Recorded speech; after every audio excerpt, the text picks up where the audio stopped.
नमस्कार, आप देख रहे हैं स्टेट टाइम्स और मैं हूं ख्वाहिश पटियाड़। 2 दिन पहले सुकमा के बीजापुर पे हमारे सीआरपीएफ जवानों में जो नक्सलियों ने हमला किया है उसमें हमारे 23 जवान शहीद हो गए हैं।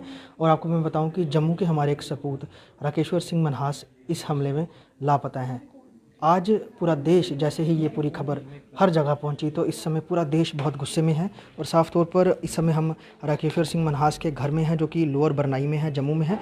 परिवार इस कश्मकश में है कि खुलकर जानकारी नहीं आ रही है कि उनके घर के जो व्यक्ति हैं उनका क्या हाल है, कहाँ पर हैं वो।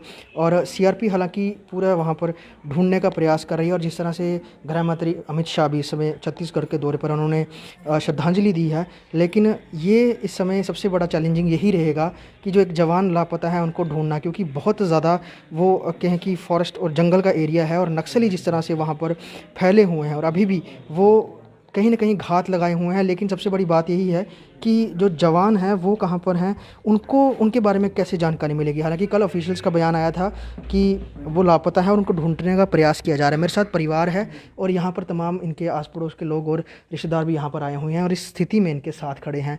मेरे साथ राकेश्वर सिंह मनहास की धर्मपत्नी है। लास्ट बार आपकी बात कब हुई थी और क्या बात हुई थी आपकी? मेरी फ्राइडे को बात हुई थी 9:30 बजे।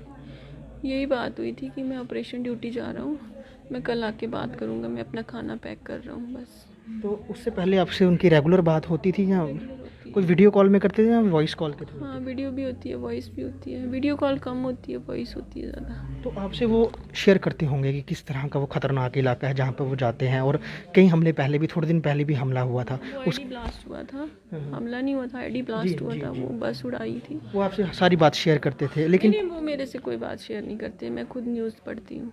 तो कब ये सीआरपीएफ में गए थे? कितनी देर की सर्विस हो गई थी राकेश्वर सिंह मनहास की? इन्होंने मार्च 2011 में ज्वाइन किया था। 11 में ज्वाइन किया था। आपकी छोटी बच्ची भी हैं और कितनी उम्र की बच्ची हैं आपकी छोटी? 5 साल की बच्ची है। 5 साल की बच्ची हैं। मेरे साथ राकेश्वर सिंह मनहास की माताजी भी हैं, और क्योंकि खुद राकेश्वर सिंह मनहास के जो पिताजी हैं वो भी सीआर डिफेंस फोर्स में थे और उनकी शहादत हुई थी। माताजी, ये बड़ी औखी घड़ी है आखी सकने आ कि पता नहीं लगा रहा, हालांकि तुप्पने आस्ते लगे रहना। क्या कोई फ़ोन आया तुसें हाल फिलहाल च कल या अज सीआरपी तरफों? हाँ, कोई फोन नहीं आया सीआरपी तरफों आया। कोई फ़ोन नहीं? नहीं, कोई नहीं आया। कोई एडमिनिस्ट्रेशन का, कोई उधर या तो उधर का लोकल एडमिनिस्ट्रेशन ने कोई कॉन्टैक्ट किया? नहीं, कोई नहीं आया फोन। कोई नहीं आया। नहीं, कोई नहीं आया। एक फ़ोन कॉल आई थी, आपको बताया जा रहा है, वो किसकी फ़ोन कॉल आई थी? वहाँ का लोकल रिपोर्टर था छत्तीसगढ़ का। क्या बोल रहे थे वो आपसे? क्या बात की उन्होंने? उन्होंने मुझे ये बोला, हेलो मीनू जी बोल रहे हो आप? मैंने कहा हाँ। मैंने कहा आप कौन बोल रहे हो? कहते मैं छत्तीसगढ़ का लोकल रिपोर्टर बोल रहा हूँ, मैं आपकी अपील नक्सलियों तक पहुँचाऊँगा, क्या अपील है आपकी? मैंने कहा हाँ, मैं पहुंचाना चाहती हूँ। कहते हैं ठीक है, कोई बात नहीं, मैं आपको व्हाट्सएप नंबर पे हाय भेजता हूँ, आप राकेश्वर सिंह की फ़ोटो भेज दीजिए और उसके बाद मैं आपकी अपील सुनूंगा और वहाँ तक पहुँचाऊँगा बस। मतलब उसकी बात से यकीनन लग रहा है कि वो ठीक है, क्योंकि अगर वो उनके कब्ज़े में है तभी वो इस तरह की बात बोल रहा था कि मैं आपकी बात उन तक पहुंचाता हूँ। ऐसा लग रहा है आपको? बट मुझे अभी कोई पक्की इन्फॉर्मेशन नहीं ना मिल रही, कोई फोर्स से, कोई उनका बटालियन से कोई फ़ोन नहीं आया, कोई इन्फॉर्मेशन हमें मिल नहीं पा रही है। बस टीवी न्यूज़ में ही हम देख रहे हैं जम्मू कि सीआरपीएफ से किसी ने कांटेक्ट किया? कोई कांटेक्ट नहीं हमारा कोई। आप मतलब आपको ये न्यूज़ पहुंची? हाँ, आपको मैं कंट्रोल रूम में रात को फ़ोन कर रही थी जो यहाँ पे बनतलाब जीसी में, उन्होंने बोला जैसे ही हमें इन्फॉर्मेशन आएगी हम आपको बताएंगे। अभी तक किसी ने हमें कोई इन्फॉर्मेशन नहीं दी। किसी ने कोई इन्फॉर्मेशन नहीं दी। और ये छत्तीसगढ़ में कितनी देर से डिप्लॉय थे? लास्ट कितनी देर से पहले इनकी डिप्लॉयमेंट हुई थी वहाँ पे? ये लास्ट 3 मंथ्स के। 3 उससे पहले कहाँ पर थे? असम में। असम में थे। मैं आपको बताऊं कि राकेश्वर सिंह मनहास जो कि 210 कोबरा बटालियन के जांबाज सिपाही हैं, जम्मू के हैं, और अभी फ़िलहाल जो 2 दिन पहले ये हमला हुआ है उसमें उनकी तलाश की जा रही है, वो लापता हैं। और वहाँ पर फोर्सेस जो हैं वो पूरी तरह से आपको मैं बताऊं कि सदमे में है। और यहाँ पर आप तमाम लोग देख सकते हैं, ये बैठे हुए हैं यहाँ पर, और पत्नी और माता जी हैं, सभी लोग ये विश कर रहे हैं, भगवान से प्रार्थना कर रहे हैं कि जो राकेश्वर सिंह मनहास हैं वो सही सलामत, उनके बारे में, उनके मिलने की खबर मिले और वो ठीक हों।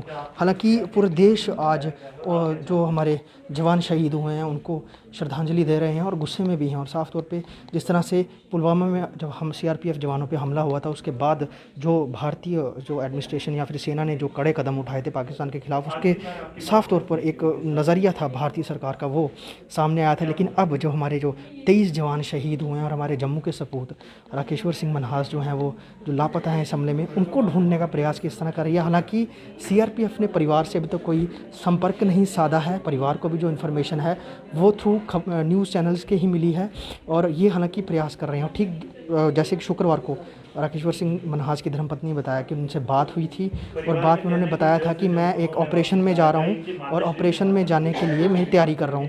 लेकिन ये जो हमला हुआ है, क्योंकि छत्तीसगढ़ का सुकमा बीजापुर इलाका जो है बहुत ज़्यादा जो है नक्सल से ग्रस्त इलाका है और वहाँ पर सीआरपीएफ बड़े कैंप्स की जो है बेस बनाने जा रही थी। तो कहीं ना कहीं नक्सली नहीं चाहते थे कि उनके अंदर जहाँ वो खुद को सेफ सिक्योर और जहाँ पर उन्होंने अपनी एक बाउंड्रीज़ और एक अपना पूरा दायरा बनाया हुआ है, वहाँ पर सीआरपीएफ कोई भी अपना वहाँ पर कैंप बनाए। तो एक और जहाँ पर चाहे झारखंड की बात करें या छत्तीसगढ़ की बात करें या फिर बॉर्डर इन दोनों के इलाकों में, वहाँ पर ये सक्रिय हैं क्योंकि एक राज्य में हमला करके दूसरे राज्य में भाग जाते हैं।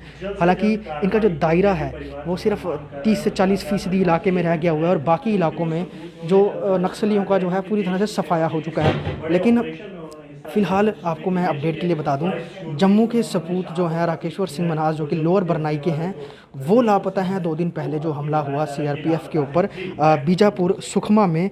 और परिवार और सभी उनके जो आसपास के लोग हैं, रिश्तेदार हैं, वो यही कामना कर रहे हैं कि वो सही सलामत मिल जाएं। और अगर वो नक्सलियों के पास हैं तो गवर्नमेंट किसी भी तरह से चाहे वो नेगोशिएट करे या कोई भी अगर उनके ऊपर अटैक करना होता है तो अपने जवान को सही सलामत वापस लेके आएँ।